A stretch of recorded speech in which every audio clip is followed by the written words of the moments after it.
Hello everyone, welcome in PCC academy. C++ में operator सीखने की सीरीज में ये हमारा नेक्स्ट वीडियो ट्यूटोरियल है। इस वीडियो ट्यूटोरियल में हम स्कोप रेजुलेशन ऑपरेटर के बारे में पढ़ने वाले हैं। स्कोप रेजुलेशन ऑपरेटर का क्या काम होता है वो हम देखने वाले हैं। तो मैं आपको एक एग्जांपल बताता हूँ। जैसे अपने किसी प्रोग्राम के अंदर, जैसे मैंने लिखा इंट मैन, अपने किसी प्रोग्राम के अंदर एक ही नाम के अगर दो वेरिएबल हो, एक का स्कोप हो ग्लोबल और एक का स्कोप हो लोकल, तो ऐसी कंडीशन में जब हम उस वेरिएबल को कॉल करते हैं तो प्रायोरिटी हमेशा लोकल को दी जाती है। प्रायोरिटी हमेशा किसको दी जाएगी? लोकल को दी जाएगी। जो ग्लोबल वाला वेरिएबल होता है उसकी प्रॉपर्टीज हाइड हो जाती है। आपके समझ में आया होगा कि हम वेरिएबल को, जो वेरिएबल होता है उसको दो प्रकार से डिक्लेयर कर सकते हैं। कैसे कर सकते हैं? एक उसको हम कर सकते हैं ग्लोबल। कैसा डिक्लेयर कर सकते हैं? ग्लोबल डिक्लेयर कर सकते हैं। और एक कैसा डिक्लेयर कर सकते हैं? लोकल। कैसा डिक्लेयर कर सकते हैं? लोकल डिक्लेयर कर सकते हैं। अगर हमने किसी वेरिएबल को ब्लॉक के अंदर डिक्लेयर किया है तो उसका स्कोप क्या कहलाता है? लोकल कहलाता है। और अगर किसी वेरिएबल को हमने इस ब्लॉक के बाहर डिक्लेयर किया है तो उसका स्कोप कैसे कहलाएगा? उसका स्कोप कहलाएगा ग्लोबल। अब यदि इस ग्लोबल वेरिएबल का नाम भी मान लेते हैं, लेट्स से ए है, और लोकल वेरिएबल का नाम भी ए है। जब हम इस ए की वैल्यू को अंदर प्रिंट करवाते हैं ब्लॉक के अंदर, तो बाहर वाला जो वेरिएबल है, जो कि ग्लोबल वेरिएबल है, उसकी प्रॉपर्टीज को हाइड कर लिया जाता है और प्रायोरिटी हमेशा किसको दी जाती है? लोकल को दी जाती है।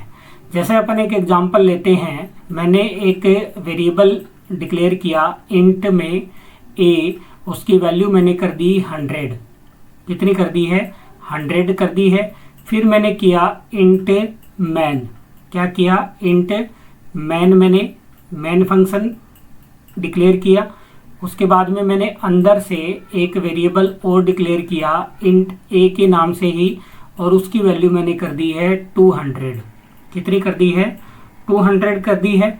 और अब अगर मैं इसको प्रिंट करवाना चाहूँ सी आउट स्टेटमेंट के द्वारा, तो इसका आउटपुट जो है, अगर इस ए का अपन आउटपुट करें तो ए नाम के इस प्रोग्राम में दो वेरिएबल है।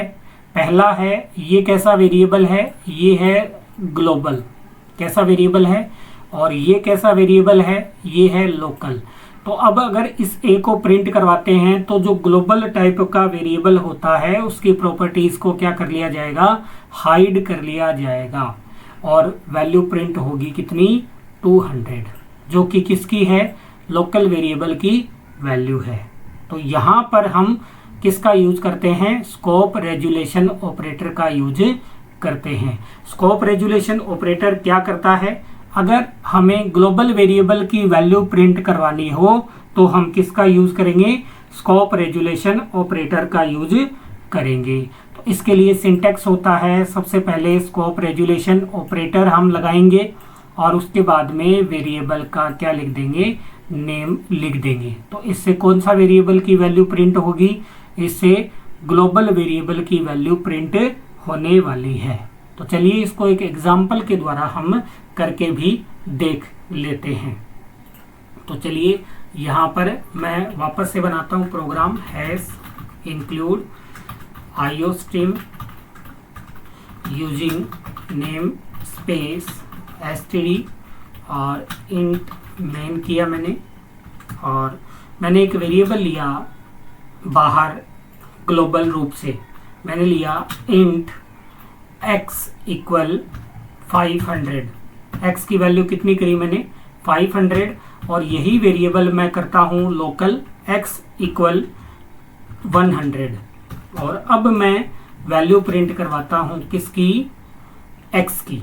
तो x इक्वल, और कॉल करेंगे अपन x को और रिटर्न 0। अब क्या होगा स्टूडेंट? अब क्या होगा? x नाम के दो वेरिएबल है, ये कैसा वेरिएबल है, ये है ग्लोबल, और ये कैसा वेरिएबल है, ये है लोकल। जब x की वैल्यू अपन प्रिंट करवा रहे हैं तो प्रायोरिटी हमेशा किसको मिलेगी, इस लोकल वाले को मिलेगी, और इसका आउटपुट क्या आने वाला है, 100 आने वाला है। और ये जो ग्लोबल वेरिएबल है इसकी प्रॉपर्टी क्या हो जाएगी, हाइड हो जाएगी। चलिए देखते हैं रन करके इसका आउटपुट क्या आता है। तो इसको मैंने किया बिल्ड और रन। यहाँ पे कोई एरर है, यहाँ पे बाहर डिक्लेयर नहीं किया, चलिए सॉरी, यहाँ बाहर आपको डिक्लेयर करना है। अब अपना प्रोग्राम सही है और इसको करते हैं बिल्ड एंड रन। तो देखिए 100 प्रिंट हुई है। 100 किसकी वैल्यू है, 100 वैल्यू है आपके लोकल वेरिएबल की। तो लोकल वेरिएबल को प्रायोरिटी दी जाती है। अब हमें क्या करना है, हमें प्रिंट करवानी है ग्लोबल वेरिएबल की वैल्यू।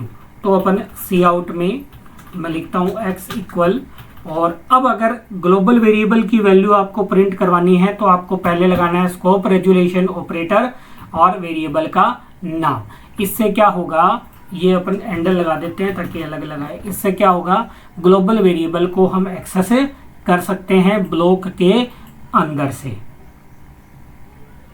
तो देखिए 500 है, ग्लोबल वेरिएबल की वैल्यू कितनी है, 500 है। यहाँ कितनी वैल्यू प्रिंट हो रही है, 500। अगर अपन चाहें तो लोकल वेरिएबल वाला एक बार हटा करके देखते हैं, नॉर्मल वाला ये वाला, और अब देखते हैं। अब देखिए स्कोप रेजुलेशन अपन ने ऑपरेटर लगा दिया है, तो प्रायोरिटी हमेशा किसको अब मिलेगी, ग्लोबल वेरिएबल को मिलेगी, और x की वैल्यू क्या आएगी, 500 आने वाली है।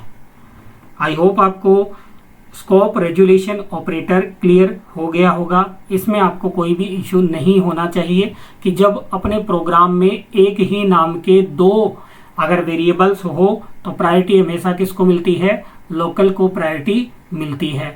लेकिन अगर हमें ग्लोबल वेरिएबल की वैल्यू को एक्सेस करना हो तो उसके लिए हम किसका यूज करेंगे, स्कोप रेजुलेशन ऑपरेटर का हम यूज करने वाले हैं।